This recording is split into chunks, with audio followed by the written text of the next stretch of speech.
This week on the Analog Circle podcast, boxing on console is finally making its triumphant return.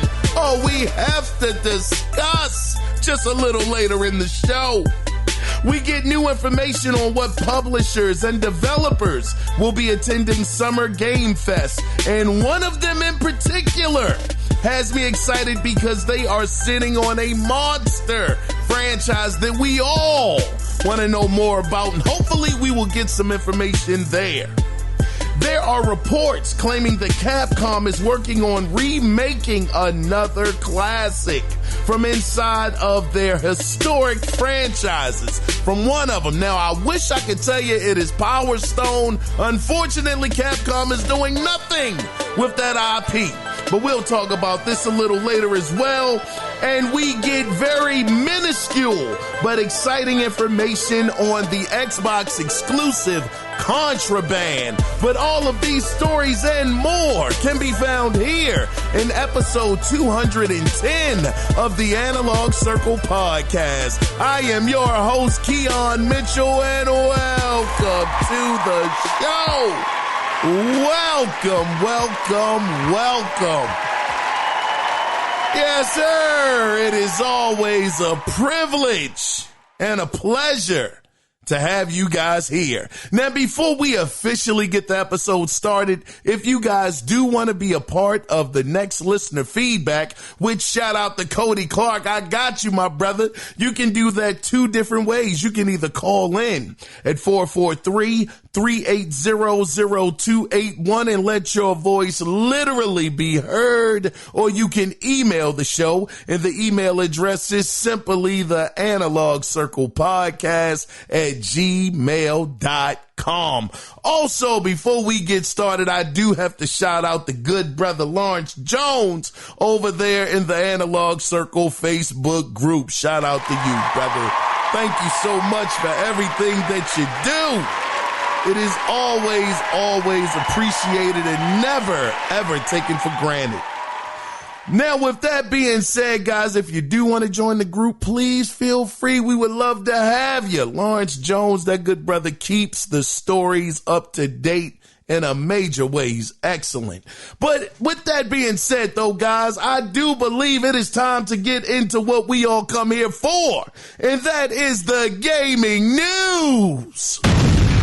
Yes, sir, that went down. So let's go ahead and let's get started with some numbers. Show me the money.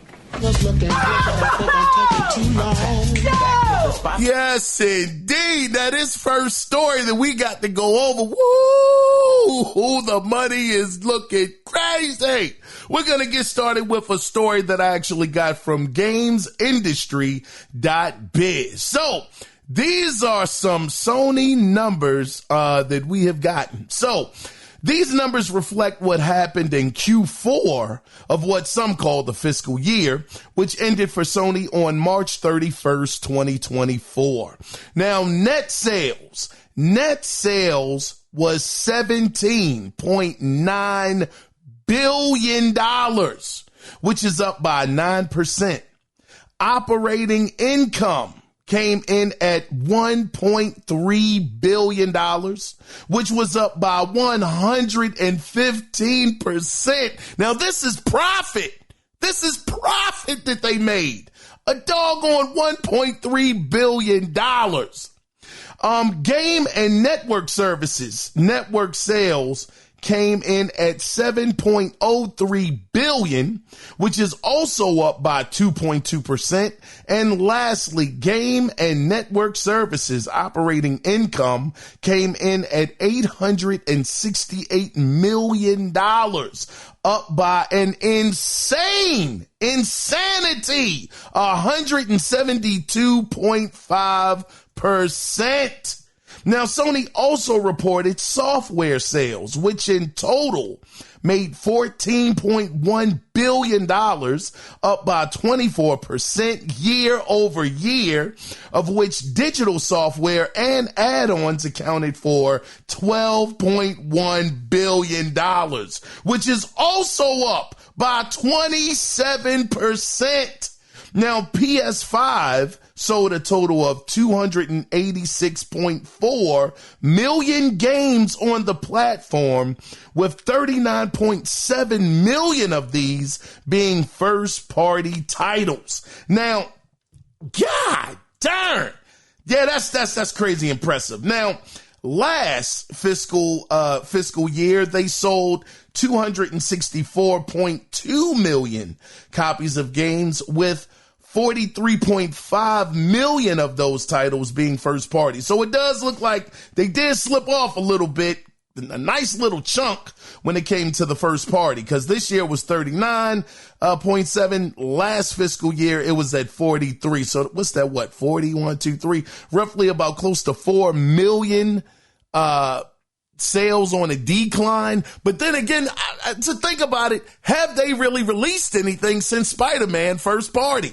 Not really. Spider-Man 2, I believe, was the only game that they released last year. So I mean, these numbers do kind of make sense for them to be about 4 million shy, which actually, when you think about them just releasing one new game, first party, which that's not something that I want them to get into the habit of doing. I really want them to continue to keep bringing out these amazing games so we can enjoy them.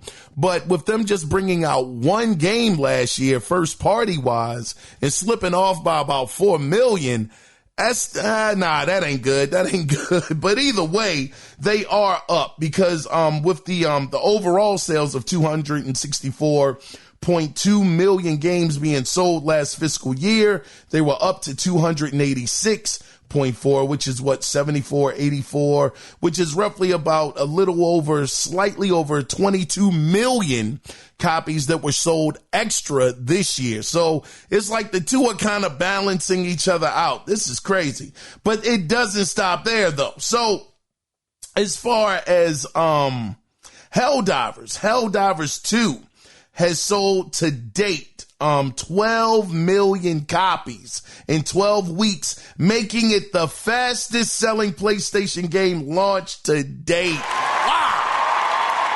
Good grief! Oh yeah, these jokers are cooking. They're cooking up some good food with that one.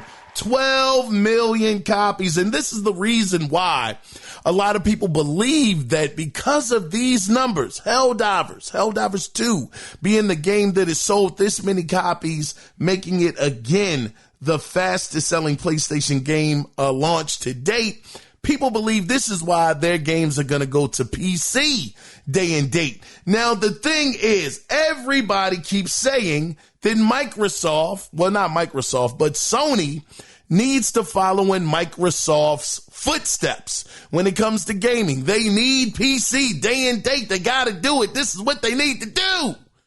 Xbox has the blueprint. What? Are you kidding me? Xbox is in a bad way right now. If you look at the numbers over for on the PlayStation side, everything is up. Everything is up. 9% here. 2.2%. No, hold on. 9%. We got a 9% increase. We had 172.5 increase. Percent increase. Where's another one? 27%, 24%. These guys are killing it right now. So when people always want to say that PlayStation needs to do what Xbox is doing, I'm looking at them like, nah, they are not the same animal. Not even close.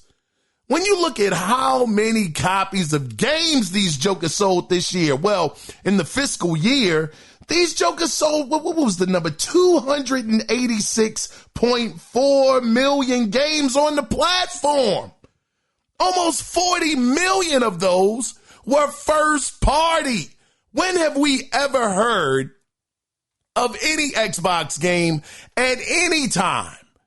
Outside of Halo, I mean, Halo, they definitely had a great run with Halo and Gears of War, but I'm speaking about recently, since the Xbox One era. When have we ever heard of Xbox selling that kind of software first party? 39.7 million? I don't know. I mean, somebody may be able to tell me something about that, but all I'm saying is, again, when people say that PlayStation needs to do what Xbox is doing, I can't help but to say, look at these numbers and you tell me which one should be following the other, because the money is adding up on the PlayStation side, not so much on the Xbox side as it stands right now. I mean, of course, that could all change. I don't know if it will. I mean, I'm hoping it will, because nobody wants to see Xbox get out of the console business. I darn sure don't, because I don't trust Sony by themselves.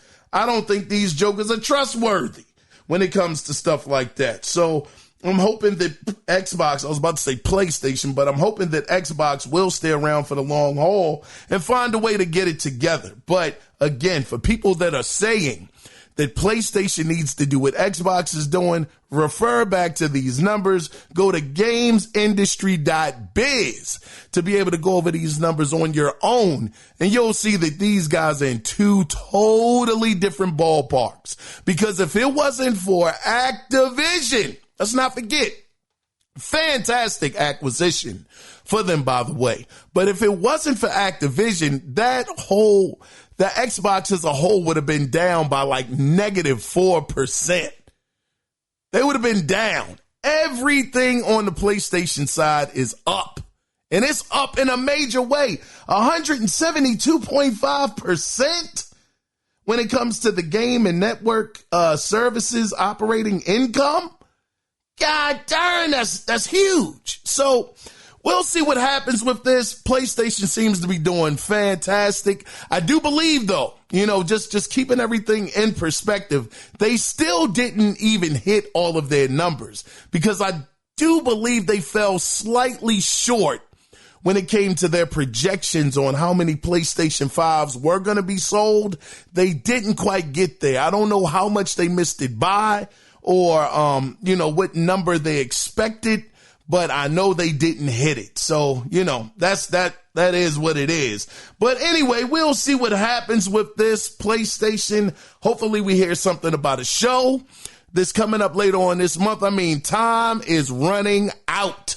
So whether or not we're going to hear about this show, I don't know. I'm still holding on to a little bit of the possibility that it will happen. I mean, we were told that we should hear something around the 20th of this month. So that is what? Day after tomorrow? That is tomorrow, because I'm recording this at 11:38 p.m. at night on Sunday. So yeah, if something is going to happen, that was the report. We should hear something by tomorrow, maybe no later than the 21st. So we'll see what happens with that. But anyway, I've really dragged this one on for a long time. We're going to move on into the next story. So this next story, I actually got it from Game Rant. So let's get into some Capcom rumors. Now, this info is coming out from several leakers, one of note being Dusk Golem, who we've heard from him quite a bit. But he is reporting that he has heard that Capcom is preparing a Resident Evil 1 remake to celebrate the franchise's 30th anniversary. And it will get the same treatment as Resident Evil 2 through Resident Evil 4's remakes. Now, if this rumor is true, we should see this release in 2026, since the original released in March, well, it was not in, but on March 22nd, 1996. God darn, it's been that long already. Wow. Now, Capcom did in 2002 make a remake of the first Resident Evil on GameCube, but since then, we have not seen any traces of anything that has been an update to Resident Evil. I will say this, Resident Evil was amazing. At the time, it was fantastic. It was one of those first games that I played as far as a video game went, where it actually had me a little nervous to play at night. It was not something I necessarily wanted to do. Kind of wanted to make sure that if I did play it at night, though, I'll tell you this much, I had the lights on. Had them jokers on, and I ain't got no shame in that, brothers.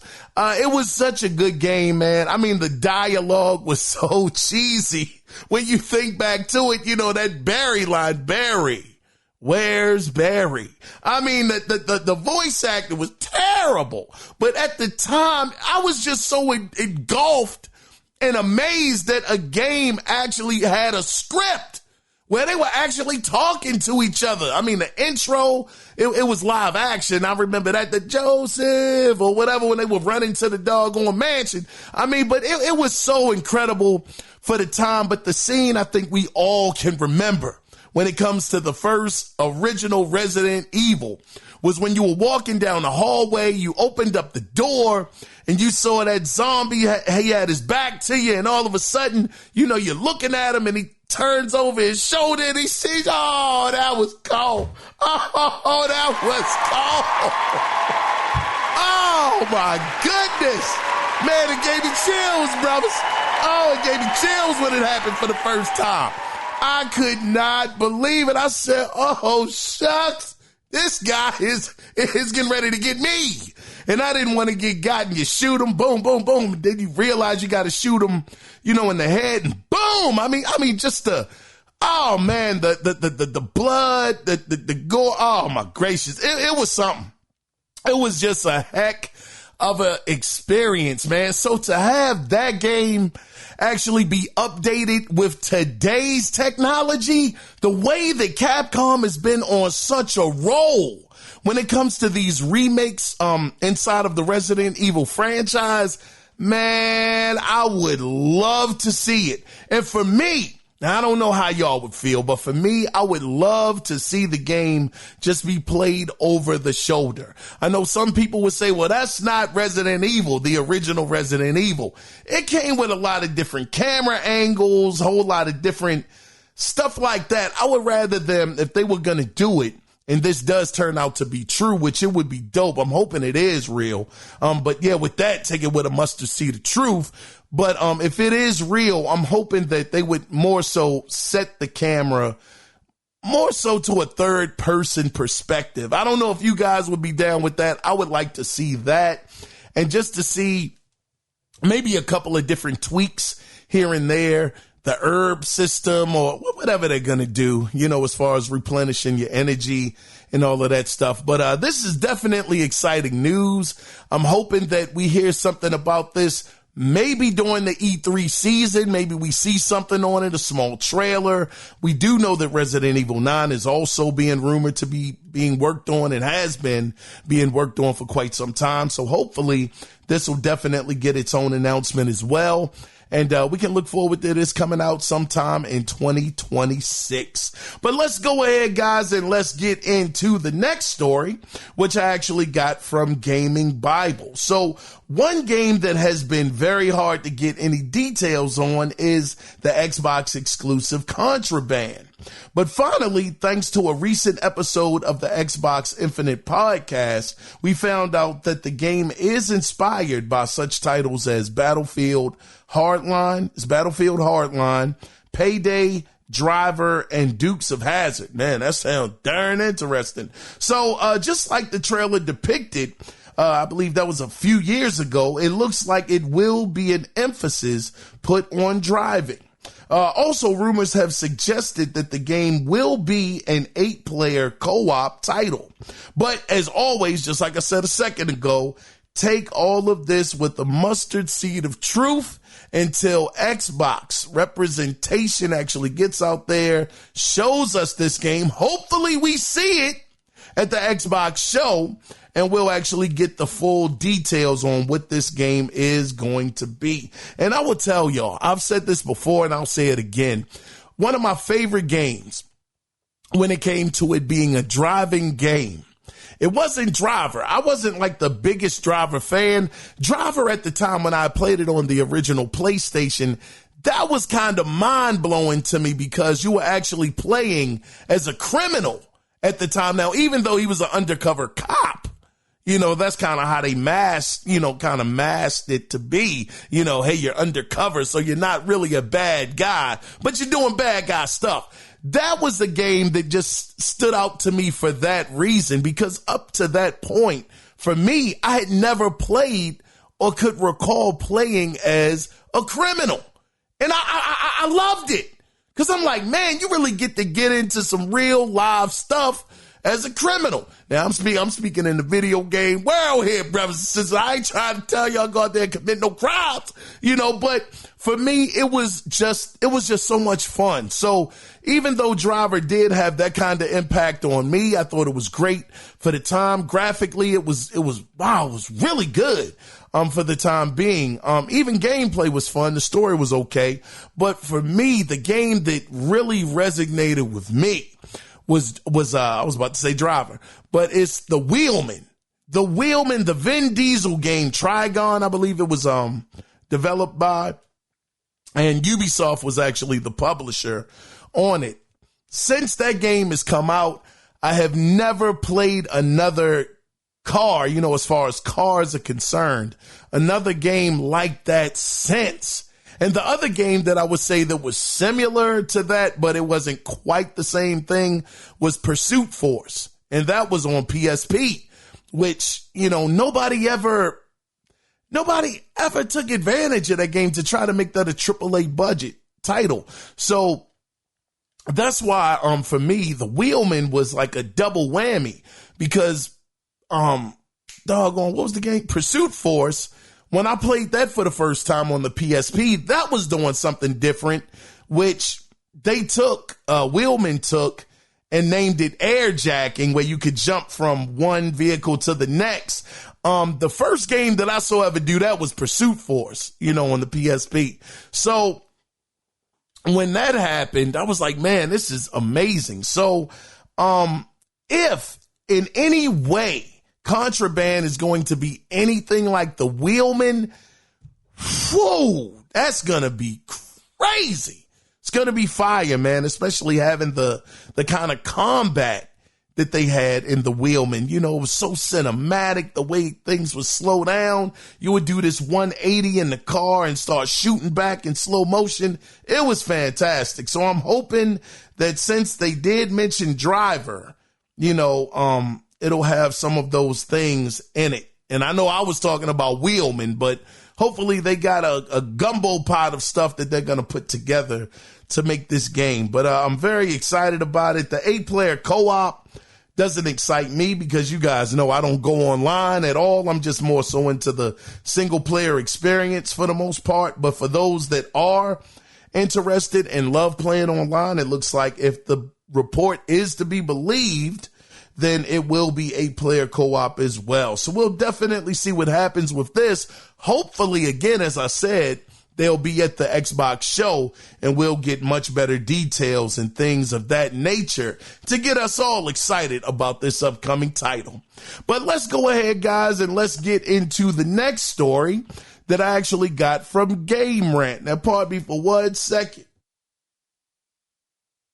Pardon me, I had to mute myself. But so now, despite the negative press around Xbox's first-party studios, there is something that is shaping up to be a positive thing when it comes to Activision. So in a job listing posted to Activision's career website, Activision is looking for a director of animation engineering, quote, to join the development of a new IP, end of quote. Now, the job listing goes into detail about one of the responsibilities it'll be to help Activision, quote, drive the vision and roadmap animation systems for the next 5 years and beyond, end of quote, which does suggest this could be a live service game. But for the sake of my play style, like I just told y'all, me mainly being into campaign, I'm hoping that they'll make a campaign part of this new IP as well. But one key thing they did ask for is for the animation director to have shipped at least one AAA game, meaning this could be a AAA quality title. Now, the other interesting thing about this is the timing of this was something, because I had wrote this down maybe 2 days or so before the news came out that Elsewhere is a new studio under Activision, which is a brand new studio. So shout out to them. They shut down a couple of studios, but they did green light one to open. Man. So it could be a situation where this new team, again called Elsewhere, may be working on this new IP, this new AAA IP from Activision. Nonetheless, well, new possible AAA title. But we'll definitely see what happens with this. I'm really excited about it, man. Oh man. I don't know if you know what, man. Listen, I can't sit up here and I can't lie to y'all, okay? I don't like faking my feelings and all of that stuff, because that makes a person untrustworthy when they fake, their emotions. If you ask me, that's my opinion. So I heard people talking about this, talking about the talent that's going to be underneath this Elsewhere studio. Some of them worked on The Last of Us, God of War, Red Dead Redemption, or maybe Grand Theft Auto. I mean, all of these big titles, these guys have worked on that have formed this team. The first thing that comes to my mind is the acquisition of, it wasn't even called the acquisition. What am I talking about? It was the actual, studio that, Xbox had talked about. It was going to be so big. They're working on Perfect Dark right now. And for some reason, I always have a hard time remembering their name. But I know that y'all know exactly which studio I'm talking about. The Initiative. We heard that the Initiative was full of the same pool of talent. All of these guys came from AAA development, amazing portfolio, all of these excellent games that they worked on. They were so hyped up about the talent level that was coming over to the Initiative. They said that the game was going to be quadruple A that they were working on. And we have been waiting to see something concrete when it comes to Perfect Dark, and we haven't seen it yet. That team got dismantled. A lot of people left. It got so bad they had to hire talent to come in and help them with the doggone project. So when people talk about the talent level and all of that stuff, I'm like, yeah, that's cool. But the Initiative, it didn't work out. Doesn't seem to be working out. Now, who knows? Next month, if we possibly see Perfect Dark, maybe it'll make me change my tune. But, the talent level and all of that stuff, it means nothing. It absolutely means nothing. It's no different than an all-star team or all-star cast of people coming together to play on a football team, basketball, baseball, whatever the case may be. We've seen it time and time again. It doesn't always work. You think you get those 2 or 3 magic pieces that have championship experience, been to the playoffs a million times, and you still don't get there. I mean, look at LeBron James. That brother has multiple championships, been to the playoffs a billion times, and that joker is not even in the running as it stands right now with his team. So it just doesn't, it doesn't guarantee that something is going to be a success. So for me, I'm going to just be sitting by waiting to see what happens with this. Now, granted, I can sit up here also and tell you guys that I am biased. At this moment in time, I am biased when it comes to Xbox. I don't want to be one of these guys that are sitting here saying stuff and not really, I guess, tackling the elephant in the room. I don't have a lot of confidence in Xbox right now.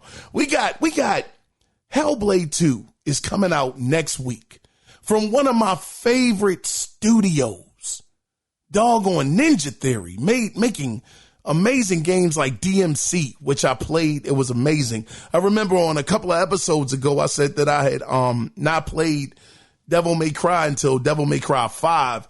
I was referring to the Capcom version, but DMC, since that was Ninja Theory, I definitely played that.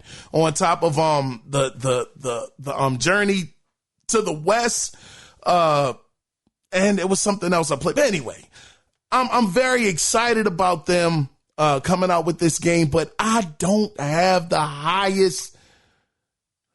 Oh man, I don't have the highest confidence right now. Anything underneath Xbox at the moment, they got to prove it. They got to prove it to me. I am going to be doubting it the whole way through. You know, I'm going to hope that it's good though, but I don't want to sit here and act like I'm one of those guys that's, you know, oh, come on, Xbox, you can do it. I'm rooting for you. Yeah, I am rooting for you, but I'm doubting you every step of the way as it stands right now until you prove to me that you know, you can do something. Because to me, now what I'm getting at is, hold on one second. Oh, pardon me. I didn't want to cough in your ear. But what I'm getting at is Xbox has shown that their management is shot. It's in shambles whenever it comes to their stuff. So when you talk about Activision and these guys coming together to form this new studio called Elsewhere, to me, I would be more excited if it was something that PlayStation had underneath their banner. Oh, I know. That's just hate, Kiaun. It's hateful. Yeah, I told y'all I'm biased right now. I'm very biased when it comes to the Xbox brand right now. I am. I would believe that they would stand a better chance. I would say I would be more excited if they were under the PlayStation banner, because I think that I could really look forward to getting something that would be very, very great. You know, so Xbox, I mean, y'all been on the clock for almost 10 years now, and y'all still haven't got into a good cadence of releasing amazing AAA experiences. PlayStation has been doing it time and time and time again, and Xbox has not. They'll get a hit, they'll miss. They'll miss, they'll miss, they'll get a hit, miss. It's inconsistent. So this new studio that is again being developed elsewhere, I'm wishing y'all the best. Hopefully it's something really, really good.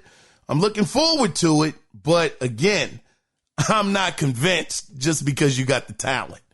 Because you've had the talent, Xbox. Ninja Theory is incredible talent. Incredible talent. Now, how that game is going to come out, I don't know. I'm guessing. Matter of fact, let's just talk about that. We're going to drop this story. We'll see what happens with this Activision, this new IP that's coming out and this studio. We might hear something about it at the show later on next month.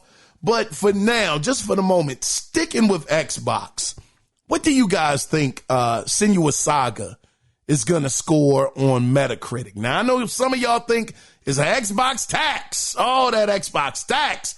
Ain't no darn Xbox tax. I don't believe in the tax. I believe that if you make a great game, even if people don't want to like the great game, like your game, if it's great, people will play it in secret sometime. I ain't telling nobody I'm playing it, but yeah, this joint is live right now. Yeah.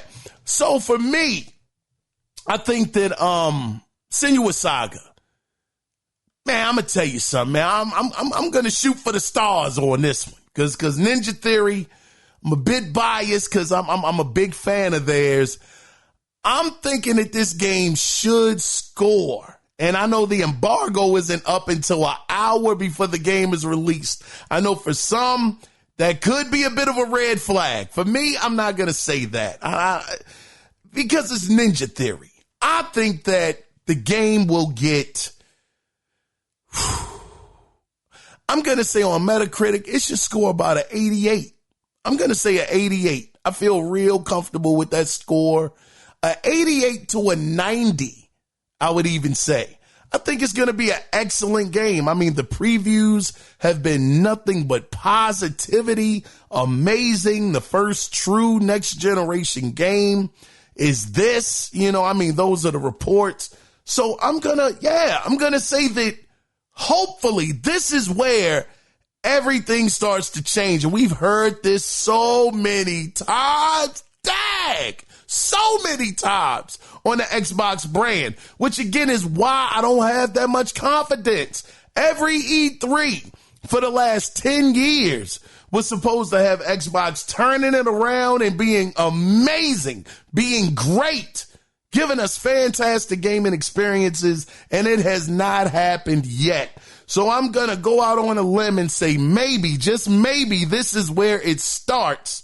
And I believe that Senua Saga, I'm going to go with anywhere from an 88 to a 90. We shall see, though, when it is released. But let's go ahead, guys, because I'm going to try to get y'all out of here within an hour.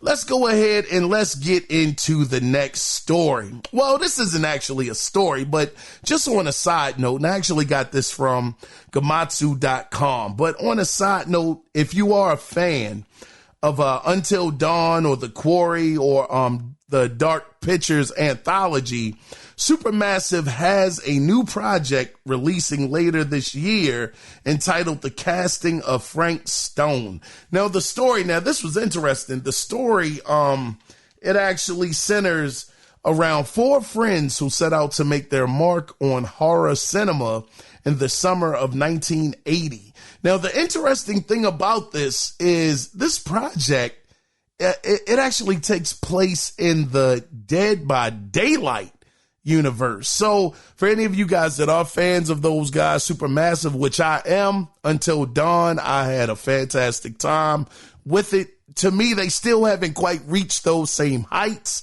The anthology, The Dark Pictures, I played one episode. It was the ship episode. I forgot the same actor that was in Quantum Break. He was in the game that I played from Supermassive, the anthology.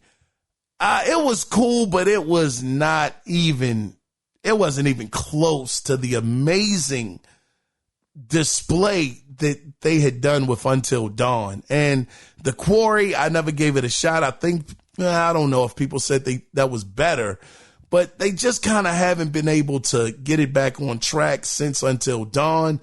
But this game, though, it does look very, very interesting. Again, the name of it is The Casting of Frank Stone. Definitely check it out, man. It might be something you might be interested in. But let's get into the next story, though, that I actually got from WCCFtech.com. So let's talk about some pretty exciting Bethesda news. So at this point in time, it's been over 4 years since we've seen the Doom franchise. But based off of a recent pending trademark, the wait could be almost over. So the pending trademark is listed under the code name IDKFA. And if you are not familiar with why this has so much weight to it, it's because that was a cheat code that gave you access to all weapons, key cards, and full ammo, hence the IDKFA, which was this was available in Doom Eternal.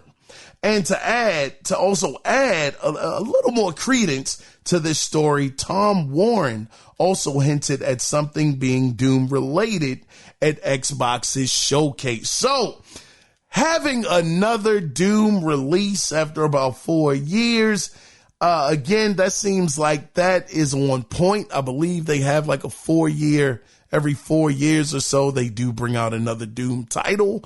Hopefully they'll keep that cadence, because the last Doom that I played, it was the latest one. Was that Eternal? Doom Eternal? Can't quite remember. But whatever the last Doom was they released, I actually bought it on the Xbox One and did enjoy it. I didn't beat it, though. Didn't beat it, dropped it. that game was a little hard. I'm be honest with you. That game definitely had a little bit of a difficulty curve to it that I was getting a little frustrated. But I noticed as I played the game, it wasn't as hard if you kept the combat going. It was once you start having these moments in between where you weren't fighting anything, where it just seemed like the difficulty would ramp up. But if you kept fighting and kept, going forward, shooting and all that stuff, it seemed like it was a little easier. So it took me a little bit of time to get used to that. I guess I never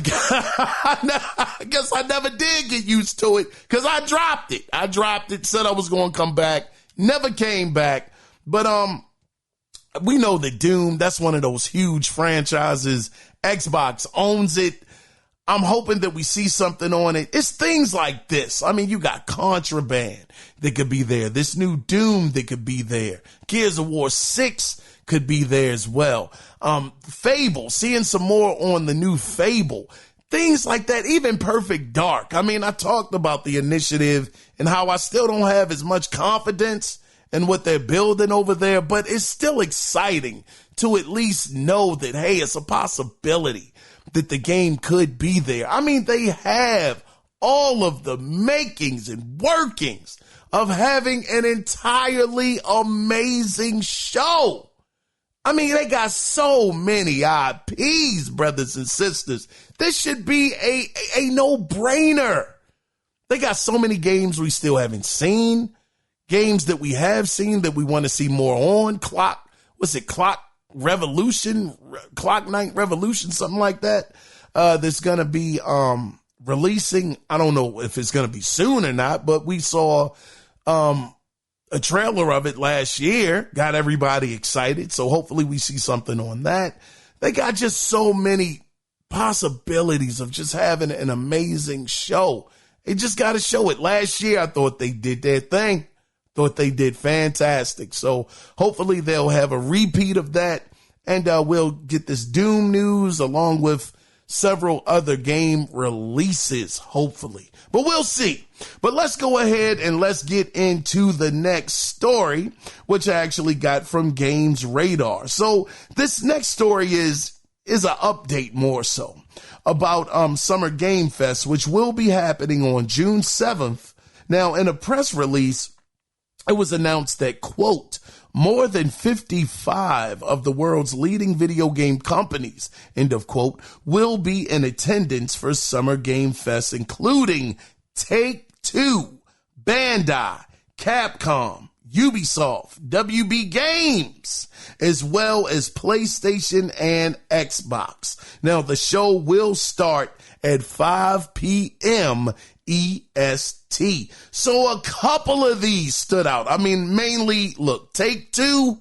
We know Take-Two doesn't show up anywhere. Well, more so Rockstar. Maybe not Take-Two, but Rockstar isn't showing up. But Rockstar is underneath Take-Two. So if Take-Two is there, does this possibly mean, and I know this is a stretch and a half, but could it possibly mean that doggone GTA 6, a new trailer will be unveiled? Now, we haven't seen Grand Theft Auto or any of Rockstar's games at, God darn, I can't even remember when we've seen them at an E3 show or even anywhere during the E3 season. So I know it's a stretch, but knowing that we just got that information about GTA 6 releasing in the fall of 2025. God darn, let's not push it out further than what it needs to be, Kiaun. Golly, 2025, the fall, which is it's a little over a year from now, years and change. Could it be a situation where they want to get people, well, I mean, I guess you can't get people more excited than what they already are for the game. I mean, this is a game that has sold 200 million plus copies, GTA 5 that is, since its release. 200 million, which is insane. that it sold that many copies. But so, and then the YouTube video, it broke a record. So the fever pitch is already there. You don't need to get people more excited. But could it be a possibility that Take-Two, knowing that they're going through a couple of things, they've shut down a couple of studios, people weren't happy, and of course, Take-Two, they don't give a doggone. They're one of those publishers that have the developers that people can be mad today, but they might not be, but they're not going to be. Ain't even no might in it. They're not going to be mad tomorrow because they got 2K and they have GTA. You know, they got Max Payne and some other IPs. Matter of fact, they even got Borderlands now. So, these guys have some amazing IPs that people want to play. People will say that they're upset today, but they will still go out and buy the game. So they don't give a doggone, you know, what people think about what they got going on. But could it be a situation where they possibly could show up to the show? I'm hoping so. I would love to see it. It would be fantastic. Like I mentioned, Capcom is also on this list. Could we get a Resident Evil 9? Maybe not even a release date, but even just a trailer at the show. Could this be where Resident Evil 1 remake actually gets shown off? I mean, they got a couple of things they could do as well. Ubisoft, we know they have a show that they'll be doing on their own, so I'm not expecting for Ubisoft to show off anything that could be a heavy hitter like Splinter Cell at the show. They may show something off for the game that I'm most anticipating, which is Star Wars Outlaws. That would be dope if they were to do that, but we'll see. But WB Games as well, they're going to be there. And the first thing that came to mind, especially since this is Jeff Keighley's show, is Wonder Woman. Could we actually get Wonder Woman at this show? Because it was Jeff's, his award show where we actually got our first look at Wonder Woman to begin with. So could it be a situation where, look, Jeff's like, okay, I mean, you premiered it on my stage. How about you just release it? Give us the release date on my stage as well. And we can actually, you know, pretty much put a ending chapter to this game, you know, before it actually releases, of course. And we can kind of have like a full circle moment. So we may even get the Wonder Woman announcement, well, official release date and new trailer of the game as well at this show. So it's a couple of things that actually have me more excited than I thought I would ever be for the Summer Game Fest this year, because Jeff Keighley in the past, I don't know though. It was 1 year though. Jeff Keighley actually had this show and I was kind of floored a little bit in a good way though. I was like, man, this was actually a solid show. Wasn't expecting for it to be this good. So he does, like I said, he does take the criticism. He makes his shows better. We've seen that with the Video Game Awards over the years, how it's gotten progressively better and better each time. So, I mean, why wouldn't he do the same thing with his Summer Game Fest, which is, again, the closest thing that we have to an official E3, as it were, where everybody is actually in attendance. So when I say everybody, I don't mean literally everybody, but again, PlayStation is going to be there, Xbox, Namco, Capcom, WB Games, Take-Two, you know, a nice amount of people. Like I said, 55 of the world's leading video game companies are going to be there. So again, that's the closest thing we got to an official E3 feel, but we'll definitely see what happens with this when it comes. So remember, it's going to be on June 7th at 5 p.m. EST. But let's go ahead and let's get into the next story, and I don't think I'm going to get y'all out of here within an hour. I've been slipping on that lately. Oh, man. But hopefully I get it together. I probably won't. But let's go ahead and let's get into the next story that I actually got from notebookcheck.net. So in similar fashion as the PS5 Pro, the Nintendo Switch 2 keeps getting its alleged specs leaked before time as well. Now this time the leaks are coming from, quote, shipment details between Nintendo and its suppliers, end of quote. So the Switch 2 will allegedly feature 12 gigabytes of RAM. It will run at speeds of 7,500 MTs. and 256 gigabytes of UFS 3.1 flash storage built in, with a readout speed of 2,100 megabytes a second. And dog, this is actually a good size upgrade, considering the original Switch had 32 gigabytes of storage with a read speed of 300 megabytes a second. Now, the other thing that really kind of not necessarily threw me off, but it was interesting to hear that the Switch 2 will come with a built-in microphone. I guess kind of similar to what the PlayStation 5 actually has, with the microphone being on the controller, something like that. This may be something of a gimmick when it comes to Nintendo, because we know that when it comes to stuff like this, if it's being built into the console, it's being built into the console for a reason. So we may be getting a sneak peek at what one of the new gimmicky features of the Switch 2 may be. It may circle around a microphone situation, which will be, I don't know how that's going to work. It'll be definitely interesting to see what they do, because Nintendo does have, they got a bit of a Disney factor to them when it comes to their magic a little bit. They do some nice, interesting things from time to time.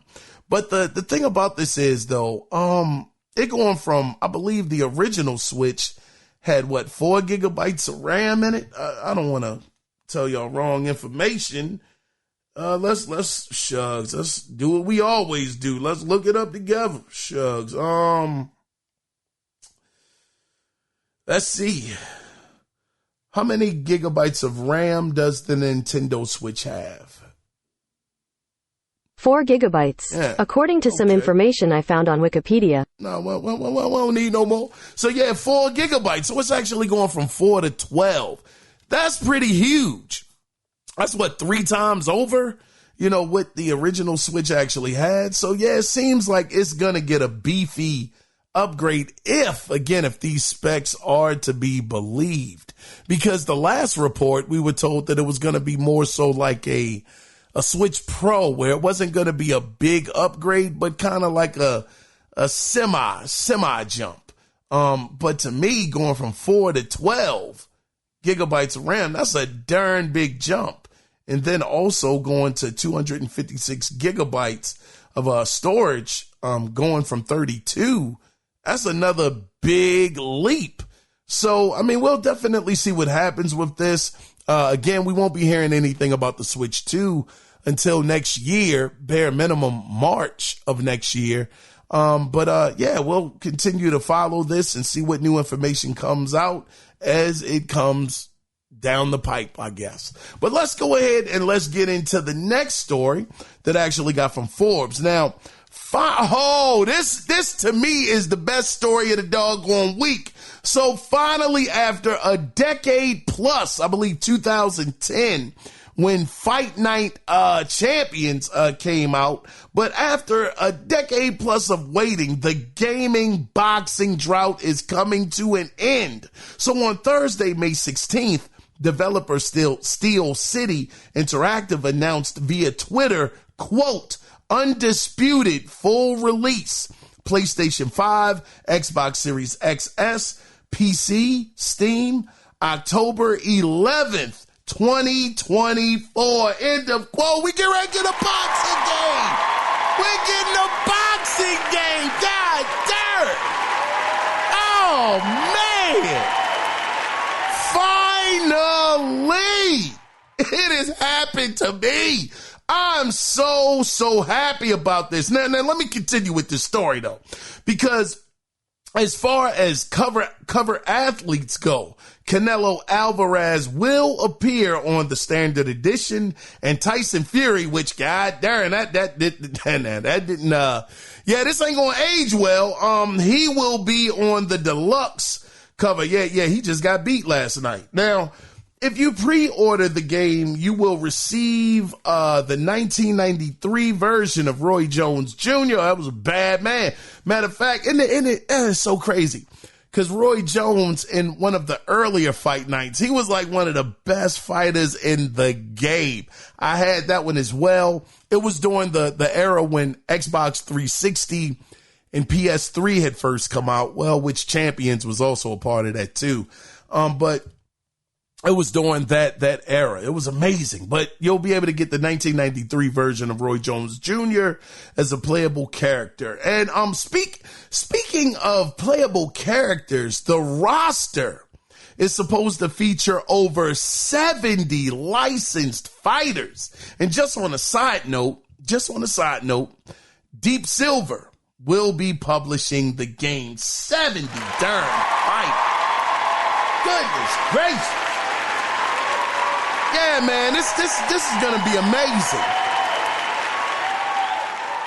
I mean, I'm really, really excited about this game, man. I actually just read an article, too. Now, he's not going to be in the game. Devin Haney, who actually also he had a controversial loss. There was a lot of controversy behind it. I don't necessarily know if I believe it, though. Because, I mean, that Joker was beat. Now, I understand that they're trying to say that Ryan Garcia, he actually was taking, some kind of supplement or whatever. Like, he cheated for the most part. I don't know, man. I don't know about that. But one thing I did see, Devin Haney got handled handily in that match, getting knocked down several times. Now, granted, if Ryan Garcia did have some illegal substance in his body, then yeah, it should be scrubbed from his record, the loss. But I don't know. But anyway, getting to the story that I was talking about, though, Devin Haney actually said that he wasn't in the game. He was actually approached. He wanted to be in the game, but he wanted to be the cover athlete, which simulator. Shucks. I don't know, man. Are we already getting a Madden curse situation, as it were? Dang, man. Cause I know Canelo fought, not that long ago too. I didn't see that fight. I think he won, if I'm not mistaken, but, I don't know, brother. I mean, Tyson Fury, he's gonna be on the cover. Devin Haney wanted to be on the cover. He just took a loss. It's controversial, of course, like I just said, but who knows? Since he wasn't, able to be the cover athlete, he told him that he didn't want to be a part of the game. But if they were to reconsider making him a part of the cover art, then he would definitely let them take on his likeness and put him in the game. So, I mean, we'll see. I mean, I doubt if it's going to happen this round, but hopefully this game will be successful. Hopefully, I mean, because I got to tell y'all, this game, man, it looks really good. Now, I don't know who's still Interactive. I've never heard of these guys. It's like they just came out of nowhere with this, but they got some skills, man. These what are they? Steel City Interactive. Yeah, they got some really, really good guys over there as far as talent level goes. So it could definitely be a situation where, man, they could have something on their hands, and hopefully they do. Now, I do remember reading reports, and this had to be a year, maybe almost 2 years ago. I mean, this was a long time ago that I read when it was on PC, because they did have it in the alpha stage. They had people out there, trying it out, seeing what it was about. It was some reports, man. They were like, oh, man, this thing is no fight night. It ain't even close. It's real clunky. It's not a lot of fun to play or anything like that. So I'm hoping that they've had enough time to really, iron out those wrinkles that were in the game before it gets over to the console, because they have a market. They have a monopoly on the market, because EA, they don't seem to be even remotely interested in getting back into the boxing game at all. Literally, they don't seem like they want to have anything to do with it. UFC seems to be their main focus. So with these guys, they could definitely have it be a situation where, they'll be the premier developer to go to if you want that boxing experience. So I'm hoping really, really hoping that this game does well and that they really are able to toe the mark when it comes to this, because all of us who are boxing fans, who are big fans of Fight Night, have been waiting a long time for something like this. And I just want this game to do phenomenally well. But we will definitely see in October. Once again, that release date is October 11th, 2024. But let's go ahead, guys, and let's get into the next story. Now, so how can I start this? Okay, so like I mentioned earlier in the episode, GTA 6 looks like it could make a possible appearance at Summer Game Fest. So, we know the game, again, like I said before, is releasing in fall of 2025. But I found this interesting story over on Gaming Bible, where according to one former Rockstar animator whose name is Mike York, explains why he believes the PS5 could be the favored platform. Now he says, quote, "One of the main things I want to touch on is that the reason why a PC port comes later and not the first thing that comes out is because they want to prioritize what sells. Most of the time, especially in the past, PlayStation was the big seller. PlayStation was the console to have. It sold more copies than any other console for the most part. Everybody is playing on PlayStation." End of quote. So I started thinking about this. Now, it's some people out there that believe, and I don't know why people continuously keep pushing this, but they believe that Microsoft is going to get the marketing rights. They believe that, listen, man, I know Microsoft is like one of the richest companies on the whole entire planet of Earth. I get it. But these guys, even me, and I don't give a darn about their money because they ain't giving me none. But the thing is, even for myself, I say, golly, why do y'all continuously think that Microsoft is going to keep putting up money, especially in gaming as it stands right now, and they're not making that much money from it?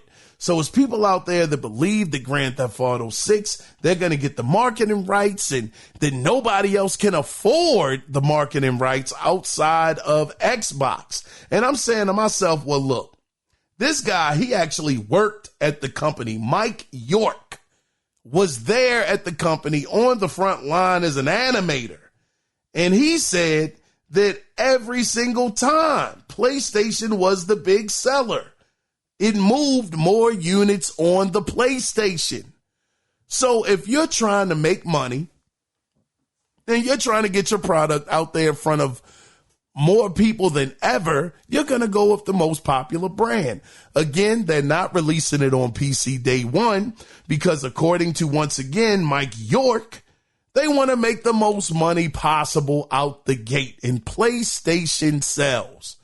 They sell units. So for people that believe that Xbox is going to get the marketing rights on this, this is where I think Game Pass hurts the brand, because it's already a thing where, I don't want to say program, because that just sounds like, I don't know. I don't know. I'm trying to think of a better word. But because people say that they've just been, Xbox fans have been programmed to just use Game Pass to get games. And I don't believe that that's 100% the case. I believe that there are still some guys out there on the Xbox brand that will buy their games. They want to own them. So I don't want to speak, that it covers all of the Xbox fans out there.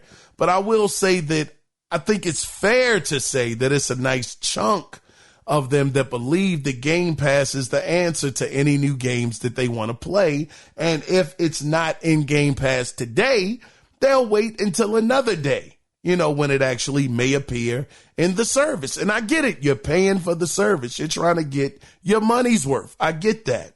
But with it being a model like that on your console, and that is the thing that your, not the whole fan base, but your fan base looks at as the vehicle to where they can get their games from, then why would you partner with Xbox? Now, we all understand Grand Theft Auto was going to sell. It was going to sell no matter what. GTA 6. It's one of the most highly anticipated games of all time. We know it's going to sell. But to actually get into a partnership with a company where their model is you get the games inside of the service day and date, I think it could be a bit of a conflict of interest there. Especially not just that aspect of it, but the fact that games just don't sell as much on the Xbox brand as they do on the PlayStation. So when you get those marketing rights and you start, working with these partners and trying to get your game out there in front of more people as possible and trying to get more sales as possible, then you're not going to go with the brand that doesn't have the same amount of branding and just that recognition where people go to that, not necessarily branding, but just a more popular brand. You want to be associated with the most popular brand. And right now, PlayStation 5 is that, especially if they come out with a PlayStation 5 Pro. They can also find a way to implement that, maybe get extra frames over on the PlayStation side. You may not get on the Xbox Series X side. I mean, we know, man, PlayStation, they do guerrilla tactics, brothers and sisters. We already know this. So if they can find any kind of weakness, on their competition that they can exploit, they will do it without hesitation. So I say all of that to say that I don't think Xbox would even get the marketing rights to this game. And I don't think Xbox would really care to get the marketing rights because they have spent over $70 billion plus. What did it come out to? Almost $100 billion over the last couple of years getting acquisitions. So why would they put more millions up for a game that probably won't sell nearly as much on their platform? Not because the platform is bad. You know what? I ain't going to double talk. No, the platform is terrible right now. It's terrible. It's just not in a good place right now. So why would you keep putting these resources on this box that isn't doing well? You got to dig yourself out the hole that you're in and concentrate on what you have right now, to get yourselves to a better place. And I don't think that they're getting the marketing rights. I think the PlayStation, Rockstar don't need none of these jokers, really. Outside of that platform, they need their platform in order to sell a game. But as far as partnering up and all of that, they really don't need anybody. But if they were to go with somebody, I think it would be PlayStation, because they could get the most out of them. But I will definitely see what happens with this. Grand Theft Auto 6, huge seller. In the making. I know it's going to do amazingly well. I'll be picking it up on day one. But we'll definitely see what happens with this. Guys, let's get into is this the final story for the week? Yes, it is. So let's get into it. I actually got this from PlayStation Lifestyle. Pardon me. Give me 1 second. All right. So here we go. So this next story isn't new, but more so it's resurfaced. So this report is coming from Russian journalist Anton Logvinov, who, to his credit, did leak the PC ports of Horizon Zero Dawn and Death Stranding before they were officially announced. Now, he is claiming the handheld will support PlayStation 4 games at launch, and it will be likened to a Steam Deck, which somewhat aligns with Moore's Law is Dead, who also believes Sony is working on a handheld and claims it will feature a custom AMD accelerated processing unit and will be backwards compatible with digital PS4 games as well as PS5 games with a quote, pro-like patch applied, end of quote. Now, Moore's Law also suggested that the device will be part of PlayStation's next-gen hardware family, possibly launching with or after PS6. So this is good, man. Again, take this all with a mustard seed of truth.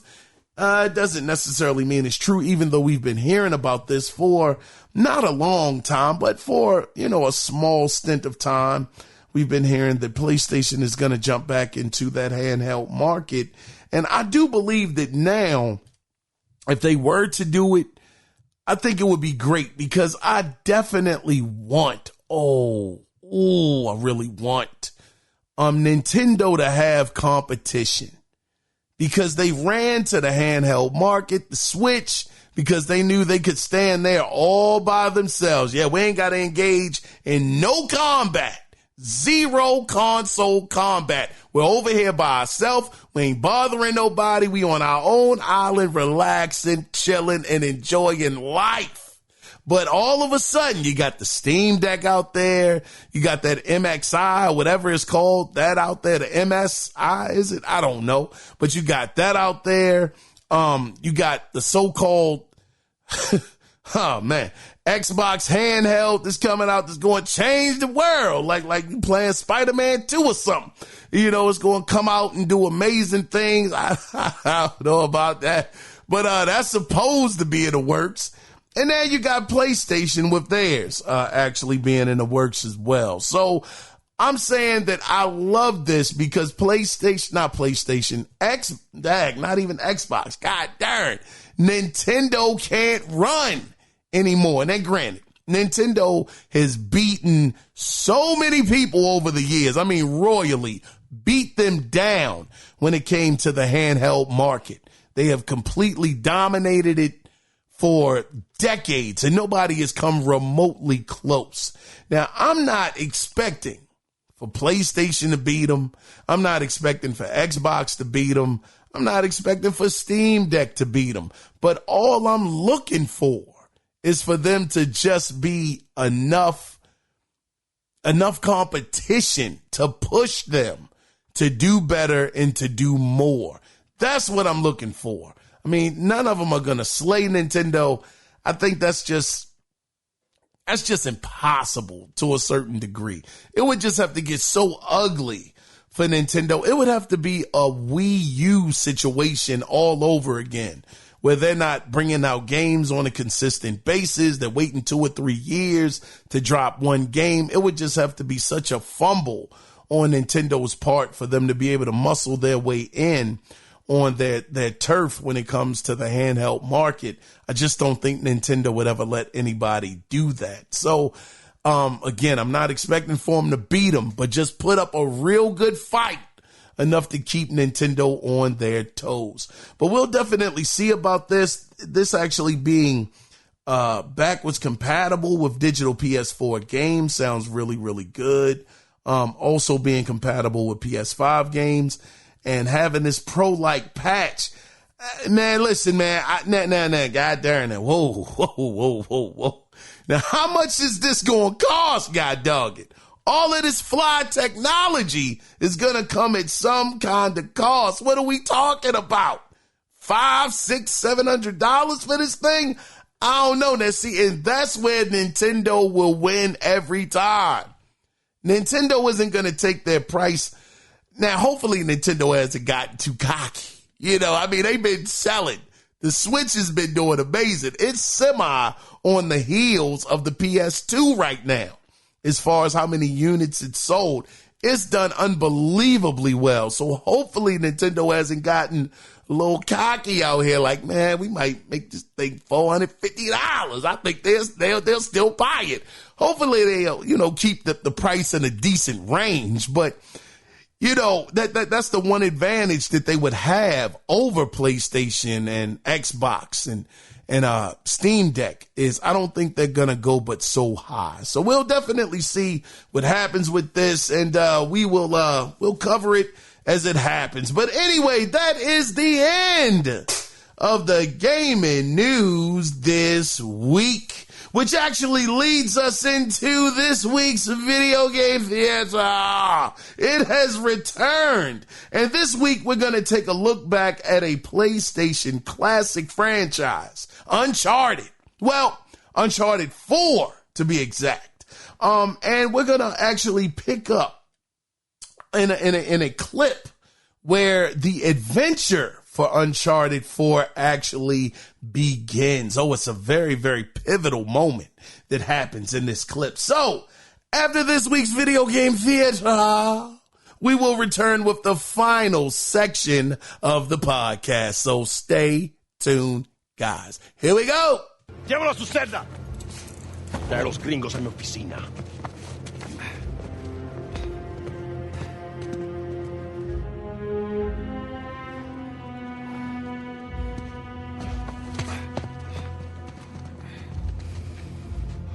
Déjanos. Déjennos.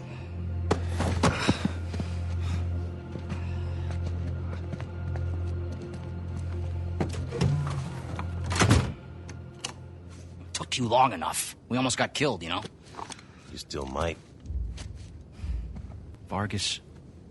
Seriously? Oh, I didn't find anything. It must be in a different tower. Well? What can I say? I was raised Catholic. I always carry one. Funny. Hey, look. It's worthless, all right? You think I'm an idiot? Okay, you want to renegotiate, fine. Stop acting like a third world thug. Put the gun away.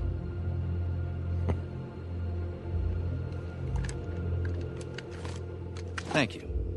We're willing to give you 10%. Think half. We're doing most of the work, 20, and you'd never find it without us. 25 equals 25. Does that sound fair, guys? Suppose I can live with that. Sure. I mean, 400 million divides nicely by 4. Looks like we have a deal. Yes, we have a deal. And if you ever cross me again...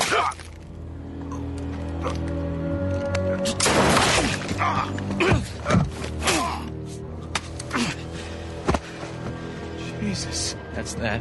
Are you out of your goddamn mind? You want to find out? Guys, what are we doing here? We're sticking to the plan. Was this part of the plan? Just follow me. Come on. Man, that Uncharted 4, god damn. Golly, man. That game was incredible. It wasn't, I'm not going to sit up here and say it was my favorite Uncharted. Uncharted 2 definitely still has that crown, but Uncharted 4 had some moments that were really, really, really well done. But with that being said, guys, let's go ahead and let's get into the final section of the podcast. And I know you guys saw the question at the top of the show. Again, I truly, truly appreciate you guys being here, but let's get into it officially. So with the news, I believe it came from, it was a really good source. The journal, can't remember the source, but we found out that Call of Duty is coming to Game Pass day one. The newest Call of Duty will be there. So with that being said, will Call of Duty being in Game Pass, will it increase Game Pass subscriptions?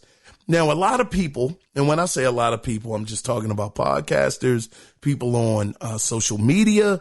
That's it. Like I tell you guys all the time, I'm not out here taking any doggone surveys from random gamers. So that's what I'm going off of. But some of these guys do believe that Call of Duty being inside of Game Pass, it's going to not only move Game Pass subscriptions, but it's going to move Xbox units as a whole. They're going to go out in droves and pick up Call of Duty to play it inside of Game Pass. Now, I remember when I first came back doing the podcast, I had asked you guys, would this acquisition of Activision make more or sell more? Would it sell more Xboxes? Pardon me. And some of you guys, for the most part, was like, nah, I don't think so, But now that we do know officially that the game, and we always thought this was going to happen, so I don't want it to sound like I'm trying to make this something we didn't all expect to happen. But now that it officially is the case, because it did get a little shaky there for a week or, a couple of days. We weren't sure what was going to happen with the franchise when it came to it going into Game Pass. So now that we are here, do you guys think that it being in Game Pass, it will give the Xbox, more sales? Will there be more people picking up Game Pass as a whole? I got to tell you, man, I don't.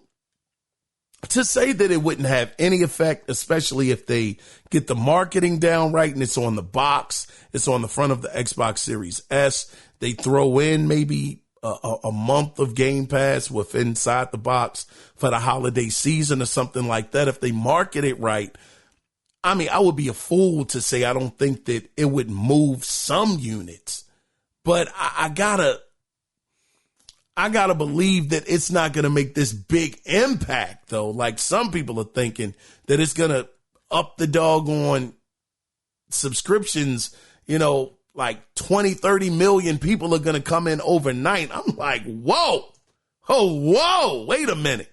That's not going to happen. That's just not. It's going to be more of a slow burn. I don't think that overnight, once this is, out to the masses, to the people that aren't the hardcore like us that are here, I don't think it's going to make that big of a difference, especially if some of these people already have a PlayStation 5. Now, granted, there is still a good amount. I mean, it's a huge chunk of PlayStation players for sure. I can't say for Xbox, but it's a big chunk of PlayStation players that have not jumped over to the PlayStation 5 console. They're not even playing in this generation. They're still playing on the PlayStation 4. Now, if you could get those casuals who haven't gone to the PlayStation 5 yet, which is way more than half, are still on the PlayStation 4, I don't know. You could have something, especially having the Xbox Series S at maybe $200. You throw in Call of Duty. Man. Well, not just Call of Duty, but Game Pass in there for a month. Let them get a taste of it. Yeah, you might do something. I'm not saying it's going to be this huge number that's going to just happen just like that, but you may have something. For the most part, I think, I don't think it's going to do big numbers. But I think it'll do something. So I guess for me, I would say it will increase Game Pass subscriptions, but I don't think it's going to go ridiculously wild like some of these guys believe. But I would love to get you guys' thoughts. What do you think? Do you think that it's going to make a big difference? Do you think that it's going to bring up the subscriptions crazy high, or do you believe that it's not going to do too much? I would love to hear your thoughts. And you can actually reach out to the show at 443-380-0281 to let your voice be heard, or you can email the show, and the email address is simply theanalogcirclepodcast@gmail.com. I was your host, Kiaun Mitchell, and I want to say thank you guys again for being here. It's greatly appreciated.